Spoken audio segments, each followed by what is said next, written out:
Well,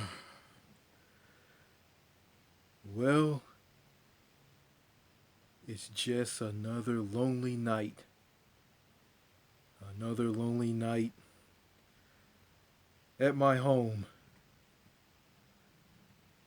Um, Before I start this video, I just want to say this. 2020 has been a cruel, unforgiving year. I mean, it's the most cruel, unforgiving, mean-spirited year that I have ever experienced. Yeah, a lot went down in this year so far. George Floyd was killed by a police officer, and that police officer killed him by putting his knee on his neck and squeezing the life out of him. And George Floyd was uttering the words Eric Garner was uttering, saying this: I can't breathe, I can't breathe, I can't breathe. And he died. And the nasty, disgusting coronavirus has ruined everybody's lives. I mean, this virus was started in Wuhan, China. In Wuhan, China, a doctor in his 30s, warned people of the virus, and he gets punished for it by the government. And the virus just got out of control, killed some people.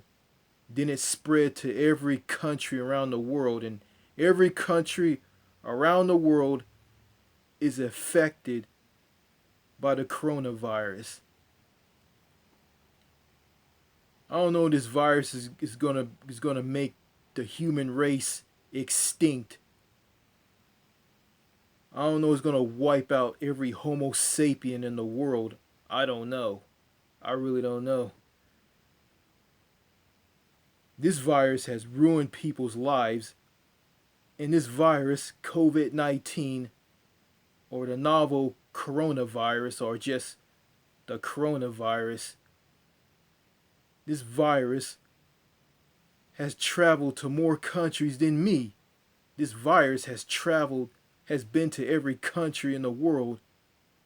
This virus has been to more countries than me, Dog G, the owner of the YouTube channel Dog G07. I mean, you can go check his channel out if you want. And Anthony Bourdain, who who died over his wife or something. I mean, this virus has traveled to more countries than me and these two guys. Yeah, you know, it's crazy. I mean, this virus like just just been just been traveling. I mean, and I want to travel, and this virus has traveled to more places than me. And it's a deadly virus, and it's killing people. It's hitting like states here in the U.S. like Texas, Arizona, and southern states, hitting them very, very hard. Yeah, you know. Speaking of travel, I've been to some countries. I traveled. I mean, I've been to Mexico. I've been to Canada.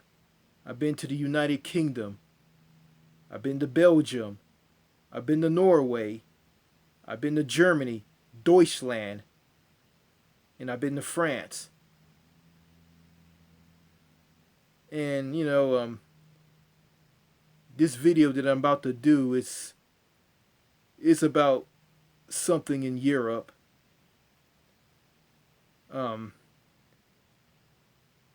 it's something that connects two countries. and it connects two countries. It connects the United Kingdom with France, and I'm talking about the Channel Tunnel or the Eurotunnel. Um, it's an undersea tunnel that goes underneath the English Channel, and there's trains that go underneath it that goes through this tunnel that goes underneath or below the earth, and it goes real fast at 100 miles per hour, carrying um, passengers in their vehicles to either France or the UK. And I've been watching videos about the Channel Tunnel or the Eurotunnel, and I've been watching videos about it, and it's a very cool marvel. It's a great invention. I mean, someone who came up with it, it's a great idea. I mean, it's cool. I mean, you just you can drive. I mean, you can drive cars onto a train car or a carriage, as the British calls them. I mean, these carriages are train cars connected to the Le Shuttle Euro Tunnel train, wherever you call it, and these train cars or carriages can carry vehicles, can carry like motorcycles, cars, or buses. I mean, and there's carriages that are big enough to carry buses with people in it. That is insane, and it's amazing at the same time. I mean, yeah, I got a subscriber who's from the UK. I mean, I don't know. He'll probably tell me about this after he watched this video. Excuse me. And I have some things about the Eurotunnel, and I written it on paper, and I copied it from a video from a YouTube channel. I don't remember what the name of it is. Took some notes from it, and it's titled. I can see it. It's titled Eurotunnel Check-in and Boarding Process, and this is on the Folkestone, England, United Kingdom side, or Folkestone, England, and the other part is in Calais, France. There's two Eurotunnel stations. I mean, the Eurotunnel station in Folkestone, England, is very small, and it's the nerve center of the Eurotunnel or Channel Tunnel. And the other Eurotunnel station in Calais, France, is enormous. It's huge. I saw this on some YouTube videos. Okay, and this is basically the process of going through it. And I'll just read the steps of going through the Eurotunnel to board a train with your vehicle. And okay, now I'm gonna read some of these and give my thoughts on it. Okay, it's about 23 steps. I don't know. I mean, yeah, about 23 or 26 or even more. It's not that much. So yeah, I'm gonna start this off.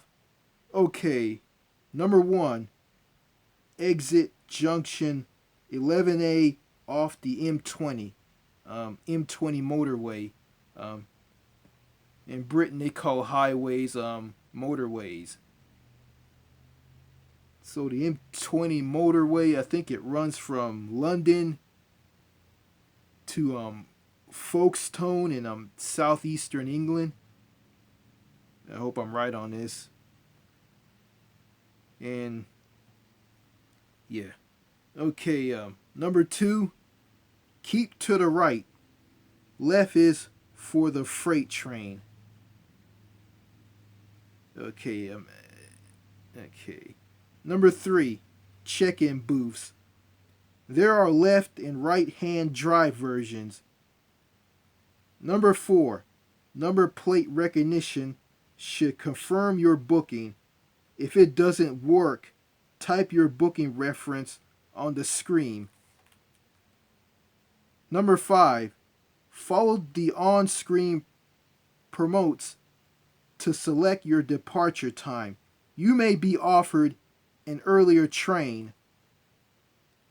Number six, when complete, a ticket is printed to hang on your rear view mirror. Number seven, proceed to the terminal. It's a bit like an airport departure lounge with a car park.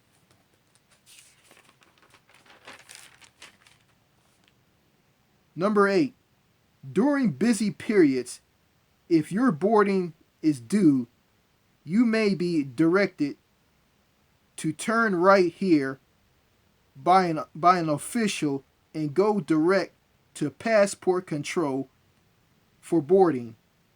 Number nine, you will see a dog walking area on the left. Number 10, car park on the right, larger vehicles straight on. Number 11, park up and wait or visit the terminal for food/drink and duty free.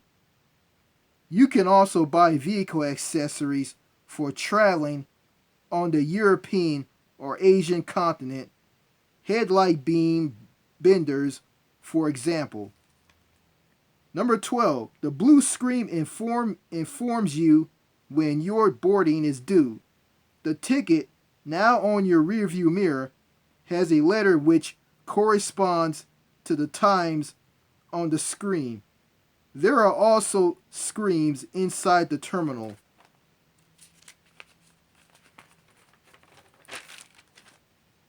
Number 13, when boarding is due, head for passport control, follow the signs to France. Have your passports ready now. Number 14, British passport control is first. All passengers and pet passports to be shown. Wait, what? Pet passports? You mean a cat and a dog has a passport? Oh, this is funny. But, hey, it's okay. It's kind of funny. Yeah. Number 15. The building on the left is where any security checks are carried out. If you are driving a motorhome or towing a caravan, a check to ensure your gas bottle is turned off will be done here, sometimes done later. Number 16. The building in the distance is the French passport control. Once through, you are effectively in France. Number 17. After passing through both passport controls. Okay, number 17. After passing through both passport controls, make your way to the boarding waiting area. Take the correct lane according to your vehicle size. Number 18. You will be located a boarding lane at this exit booth. Motorhome/caravan bottles may be checked here if not already done. Number 19. The small building that looks like a train on the right is a small cafe where you can visit while you wait. Number 20. While in line until the barrier opens for boarding. Updates are shown on the screen. updates are shown on the screens. Number 21. Simply follow the green arrows for your lane to take you to the train. Number 22. This is on the train, on the inside the carriers, with the vehicles inside, with your vehicle inside, and you. Number 22. Leave in first gear or park with the handbrake on. Relax for 35 minutes. Okay. Number 23. You're in France. No further checks or stops are carried out. Okay, and okay, the steps of going through the Eurotunnel station in Calais, France is similar, but it has a lot more to it, and it's a huge place. I mean, it's similar to the Eurotunnel station in Folkestone, England, but it has a lot more to it, and hope I have enough memory on this smartphone that I'm making this video on. Hope I do. Okay, don't want to make this long. Okay, okay. It says check-in booths. I mean, when you arrive at the Eurotunnel station in either Folkestone, England, or Calais, France, you have to go through a check-in booths. There are going to be there are going to be left and right hand drive versions. So basically, if you drive into these check-in booths, or if you're British and you're in a car that has the steering wheel that's facing on the passenger side, I mean, which is for the British, you have to do that. I mean, if you're in France, if you're driving a car with a steering wheel on the driver's side, you have to go to the left hand one. But if you're British and you're driving a British car, you have to do it on the right. Or someone in the car with you, and if you're in a car and someone's in the driver's side, someone's in the driver's seat. No, I got this all backwards. I'm sorry. I mean, if you're in a car, or if you're British and you're in a car that has the steering wheel facing you on the right, then you have to go to the right hand versions of the booths, check-in booths. But if you're in a car with a steering wheel that's facing the left, the driver's side, I mean, you have to go to the ones on the left. If there's someone in the car with you, they'll have to do that for you if you're driving in a car with a steering wheel facing you on the left. I mean, yeah. So yeah, I'll probably go be in France. We're probably gonna be in France. I'm probably gonna go through this if I want to go visit the UK. I mean, so I'm gonna be in a car with a steering wheel facing me on the left, like in the States, and I have to go to the left hand part. If I go to the right hand part, and the ones that are occupied and they have the right hand ones, I have to go to the right hand ones. I probably have to get out of my car and go and do the check-in on the check-in touch screens, or a person in a booth. So yeah, this is gonna be difficult, but I'm probably gonna get used to it. It says it will read your number plate recognition, should confirm your booking. If it doesn't work, type your booking reference on the screen. And it says follow the on-screen prompts to select your departure time. You may be offered an earlier train. Okay. Okay, when complete. So if I complete the check-in, I have to it's gonna okay, the touch-in screen is gonna print the ticket out, and I'm gonna put it on my rear view mirror. Okay, that's easy. Okay, proceed to the terminal. It's a bit like an airport departure lounge with a car park. So it's like an airport.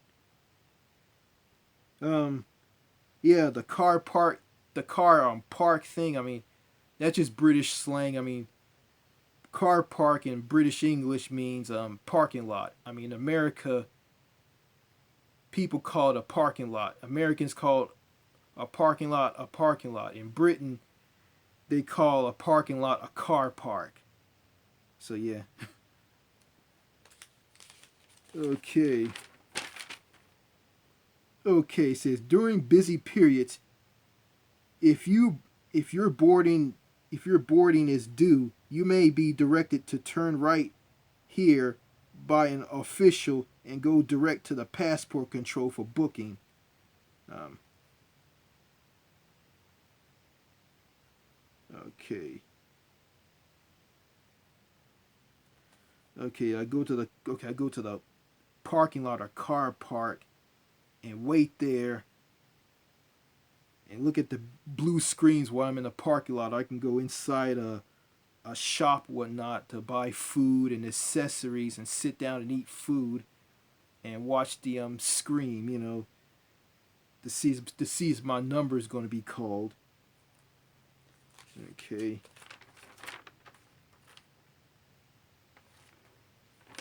Okay, it says when boarding is due, head for passport control. Follow the signs to France. Have your passports ready now. British passport control is first. All passengers and pet passports to be shown. The building on the left is where any security checks are carried out if you are driving a motorhome or towing a caravan. A check to ensure your gas bottle is turned off will be done here, sometimes done later. The building in the distance is the French passport control. Once through, you are effectively in France. So, okay, two passport control buildings. So, I go to the British passport control first, and I'll show my passport there. Then I go to the French passport control. Then I show it there. Okay. Yeah. I'm probably gonna have dual citizenship with both the United States and France. I'm not gonna use the U.S. passport. I'm probably gonna use the French passport because that's what I'm gonna use anyway, to go through the Eurotunnel station, and either in both the one in Folkestone, England, and the other in Calais, France. So I'm probably gonna use the French passport. I'm probably just gonna use the U.S. passport to get in and out of this country. I'm gonna use the French passport to get into France, the country that I'm gonna be living in, and countries in Europe. So yeah, if I use the French passport in countries in Europe, I'll avoid all the hassle. I won't be in long lines. But if I use the U.S. passport, I'm gonna go through a lot of hell, a lot of crap. So yeah, French passport all the way. Vive la France. Yeah.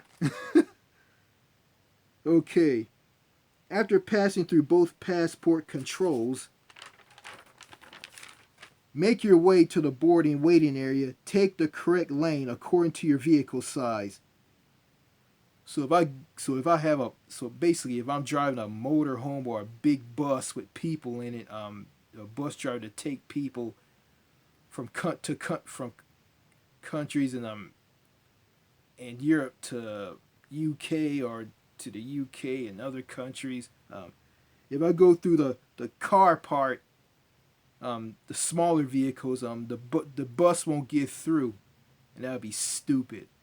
So yeah, so I won't be making any mistakes on that, regardless if I'm driving a car or not. But I saw in the video that small cars, end up in carriages with buses. So that's probably going to happen because it's probably going to be any room in the car carriages because the car carriages all gonna be full, and someone probably gonna direct me to the carriages that houses buses. The carriages for buses are huge, and that's what I heard. Okay, the small building. Looks like I skipped one. Okay, the motorhome slash bottles may be checked here, if not already done. So, since here I got to turn off the gas supply in my car or have my gas supply checked. Me if the car is running, or I think to say the car is running and is running on gasoline. So I get inside the carriage. I had to turn my car off, or they say put your car in first gear and shut your gas supply off in your car, meaning that just put your car in park and shut your car down, turn your car off. Yeah, that would be stupid, because if the car is running, if you're in the train car and the car is running, the exhaust fumes coming out of the tailpipe or the exhaust pipe. I mean, it's gonna people gonna inhale it and it's gonna kill people. So yeah, just shut the car off. Yeah, that's smart right there. I'm gonna do that. Okay. Okay, it says here. Okay. Okay, says the small building that looks like a train on the right is a small cafe where you visit while you wait. Wait in line until the barrier opens for boarding. Updates are shown on screen. Simply follow the green arrows for your lane to take you to the train. Leave in first gear or park with the handbrake on. Relax for 35 minutes. So we in the train, so they're gonna give you heard on the intercom. They're gonna give you instructions in both English and French on what to do and what not to do inside the carriage on the train, saying that don't walk between the vehicles when the train is moving during the crossing.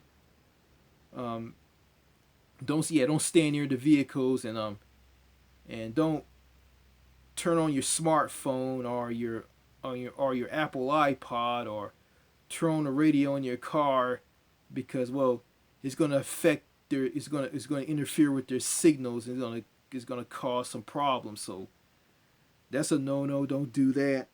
Okay, and just leave your car in first gear or park with the handbrake on and relax for 35 minutes while the train takes you into the Eurotunnel that goes underneath the English Channel from the UK to France, or from France to the UK. And when you arrive in a country, and this is important, I mean, if you arrive in France, you gotta move your clocks or watch 1 hour forward, and remember to drive on the right side of the road, and switch your speed manometer in your car from the imperial system, miles per hour, to kilometers, the metric system. Yeah, France does the metric system, and Britain does the imperial system. Okay, so if you're coming from France to the UK, you have to move your clocks or watch backwards, and switch your speed manometer in your car from kilometers per hour, the metric system, to miles per hour, the imperial system, and remember to drive on the left. And this is a problem between people in France and other countries in mainland Europe, and people in the UK.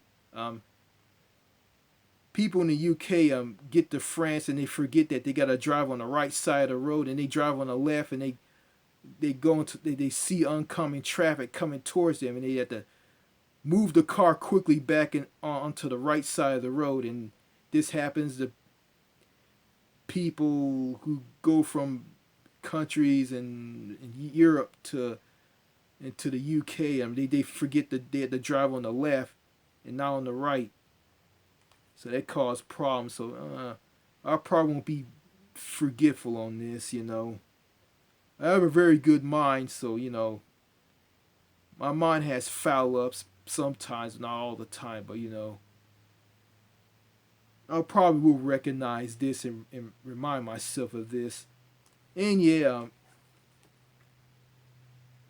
oh yeah, I heard the British, some of the British people, they kind of resemble people in America. Some are talkative and sociable, some aren't. And I remember that this police officer at this at Heathrow Airport in London. Um, my dad asked this police officer where the buses were at. He ignores my dad and walks off.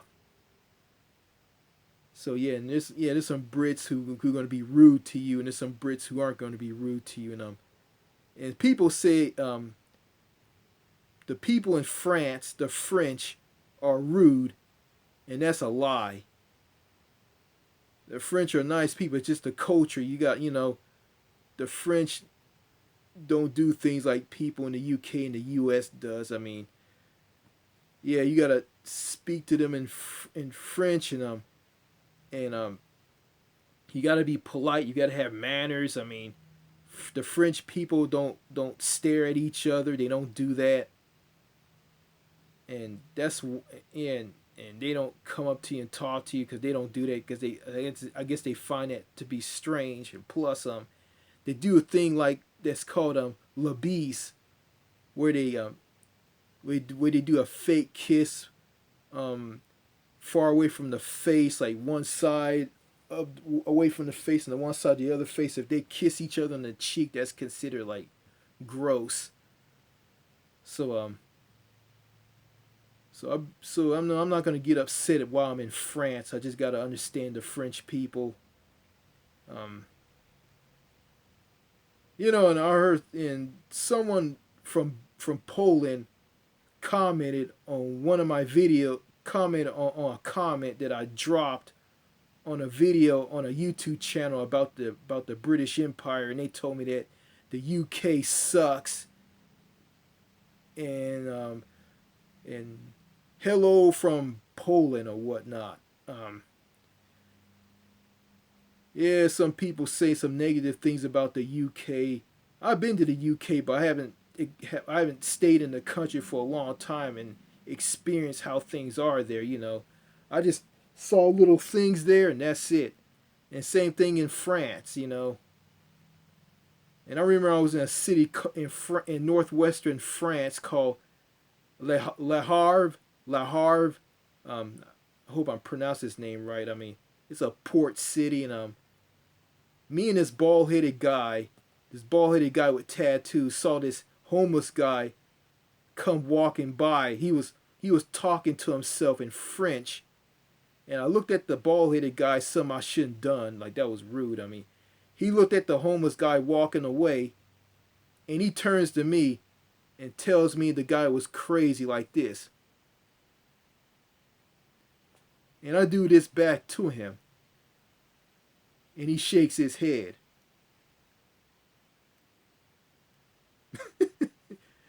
That was kind of funny though, I can't do that because I think according to Florence Villamont and Jeannie Gaudia from this show on France 24 English called French Connection. I think they said that hand signs, you do hand signs to French people, they don't like that. They think you're nuts.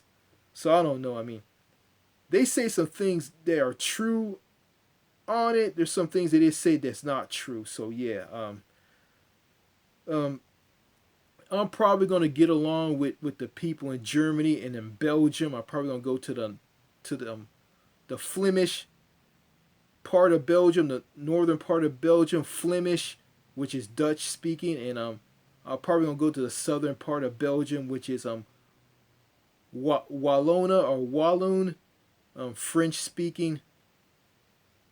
Yeah, and yeah, I've been to Belgium, so yeah, I've been to the northern part of it. I've been to the Flemish part of Belgium, the Dutch speaking part. I mean, met an old guy there. He's very talkative, and he wanted to talk to me. I think a young girl or a woman come walking by and said hi to me. I didn't say anything, And got some people in France and countries in Europe. They say that the Americans don't give eye contact, and and they have stereotypes towards people in Europe and countries outside of their own, and they say that the Americans are crazy and weird, and some say that the Americans are stupid. Yeah, they say that the Americans are stupid. I hope I didn't misspoke this. I mean, I'm talking about Americans who are who don't give eye contact and they're stupid. Yeah. So yeah, I don't know the people in Europe. They're gonna get a whip of me. I mean, I think outside of the box. I don't think like people in America, and I have an open mind, and I want to learn about things in countries outside of America, opposed to my fellow Americans in the United States. I mean, yeah, yeah, yeah. And there's a guy. Before I end this video, there's a guy who used to live in America. His name is Igor the Russian. And I try to have a conversation with this guy on his YouTube channel. And he will never speak. And there's some people. I have a friend who's not on YouTube a lot anymore. He doesn't post comments on videos anymore. He doesn't post comments on my videos anymore. Um, he's probably watching this video. I don't know. He told me that Igor the Russian um, is very suspicious of people. Um, he's very shady, and he thinks everybody but him is a moron. Everybody, which is Americans. And there's someone else who told me about him. He said someone told me that they try to communicate with him in the comment sections on the videos on his channel, and he wouldn't comment. And that person told me that he has trust issues. And I kind of bashed Igor in a video on his channel. I want to take back what I said. I think this guy thinks that he doesn't trust anybody. He thinks everybody's bad. Everybody's going to tear him down. Everybody's out to get him. So I don't know what this guy's thinking. He's older, and I think it has some Russians left some comments on a video about Igor, and they told me that he's a scam artist and he's a greedy Jew, and his real name is Sagir Orga, wherever his name is. So this Russian guy wasn't making any sense to me, telling me about Igor the Russian. So I don't know anything about Igor. I mean, well, his name is spelled like this. Oh, I'm sorry about that, folks. My Samsung Galaxy 3 smartphone cut off because the memory was full. So I want to finish the video on my HP/7 tablet. Okay, where was I? I was talking about Igor the Russian. Oh yeah, spelling his name. I mean, his name is spelled Yegor. I think that's his name, Igor the Russian. Yeah, he has trust issues and like he just don't want to talk to anybody. And he responded to me back on one of his videos on his channel. About healthcare and people in Russia. And that's about it. I kept dropping replies, and some woman named Elisa Grace and this old guy named 13 Devil Pilot Steven. I don't remember these people. They accused me of having an obsession with this guy and said that he's not obligated to respond to me and told me to go see a therapist. I don't need to see a shrink. Yeah. Yeah, yeah. They're just Americans that just don't have a clue. And they think that, oh, they see someone who's trying to talk to someone and try to get someone get them to respond, and they're just eventually going to give up, and they just see this person as being obsessed. And I wasn't obsessed with him. I just left those comments on one of his videos, and I just left the guy alone because he wouldn't respond to me. And these two people thought I was obsessed with him, told me that I have a social pastoral relationship with him, whatever they said, and tell me to go see a therapist, and he's not obligated to respond to you. First of all, I don't need to see a therapist. I don't need to take pills. And Igor the Russian is obligated to speak to me. He just has trust issues. I mean, you don't know what he's doing, and I don't know what he's doing. So yeah, he's probably busy, or he just probably have trust issues. Yeah, and he's in the trust issues is the obvious one. I mean, I don't think this guy's busy. So yeah, you know, it's kind of sad that I can't talk to this guy. Or talk to any European on YouTube. I mean, I don't know. I don't know if it's me or them. I guess they're hard to talk to, I guess. But I know one thing, I mean, according to Winston Wu, I mean, Europeans are easy to talk to, they're easier to connect with than people in America. And they are. And you can't talk to everybody in Europe. You can talk to some people in Europe, but not all of them. It's a mixed bag. But overall, they're less toxic, they're sane, they're down to earth, they're easier to connect with. And I'd be able to make friends, meet new people, might get a friend or a girlfriend or a future wife with someone from Europe and someone from Asia as well. So yeah, going back to the Eurotunnel, I mean, probably gonna be, I don't know, I'm probably gonna be in a carriage with a lot of Europeans and some Americans and Canadians. You know, the Canadians and the Americans, it just depends on if they're like cliquish and antisocial, I mean, or not. There's more antisocial people in the States and Canada. There's more of them and less of the talkative, down to earth people.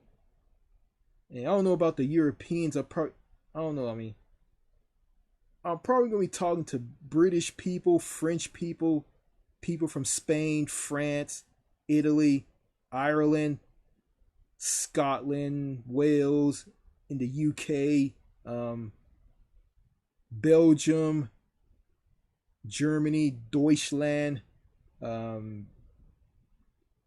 Poland, and I probably will never, ever, ever talk to anybody from Scandinavia. I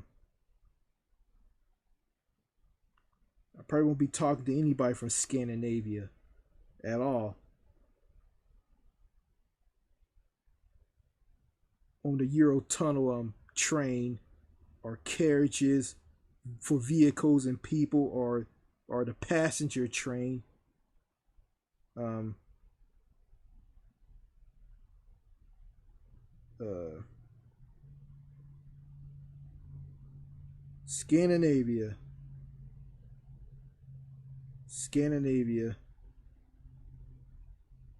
the countries of Denmark, Norway, Sweden, and Finland. I probably won't be talking to any of these people. They're probably gonna be ice cold. I don't know. This is crazy. I might run into Greta Thunberg. I know she's a climate change activist. I mean, the train runs on fuel. I don't know probably what it runs on. Is it electric or not? I mean, she's not gonna get on anything that's gonna pollute or destroy the earth. But if the Eurotunnel train is friendly to the environment, it won't pollute the environment and won't fuel climate change. I don't know. If I bump into Greta Thunberg and I end up talking to her and say something like hi or something like hi, how you doing, or something like that. I don't know. Well, I don't know how you talk to Scandinavian people. So yeah, if I talk to her, she probably gonna ignore me. I'm probably gonna say something that's shocking to her that probably gonna make her mad. If I say something that'll shock her, make her mad, she'll act like this. How dare you? How dare you? How dare you? She'll do that and start slapping me. Get all scared, be shocked, and she'll just slap me repeatedly on the face and say this. How dare you? How dare you? How dare you? How dare you? Say that to me. How dare you? You pervert. How dare you? How dare you? How dare you? Yeah. Yeah, and some of the British people probably gonna be looking at this and say this. Oi, Joe, look at this. That Scandinavian woman is slapping that black American man on the face. She's gone mad. Bletty mad. Or something like that. It's a terrible British accent. So yeah, I'm going to have a very interesting experience on the Eurotunnel train and be on this amazing 20th century marvel that was built to connect the United Kingdom with France and mainland, and also countries on mainland Europe.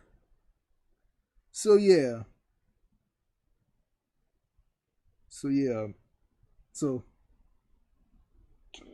that's all I gotta say in this video. Just another lonely night at my house. I'm inside a storage house behind my house. And it's dark. I mean, there's no lights in here, and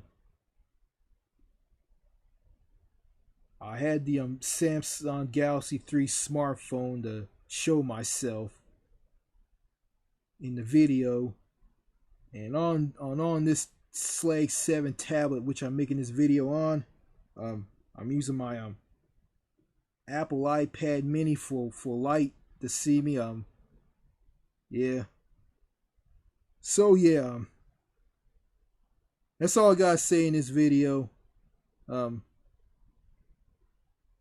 So have a nice night or morning or night wherever you are in the world, or wherever time that you're watching this video. All right. Later. Bye.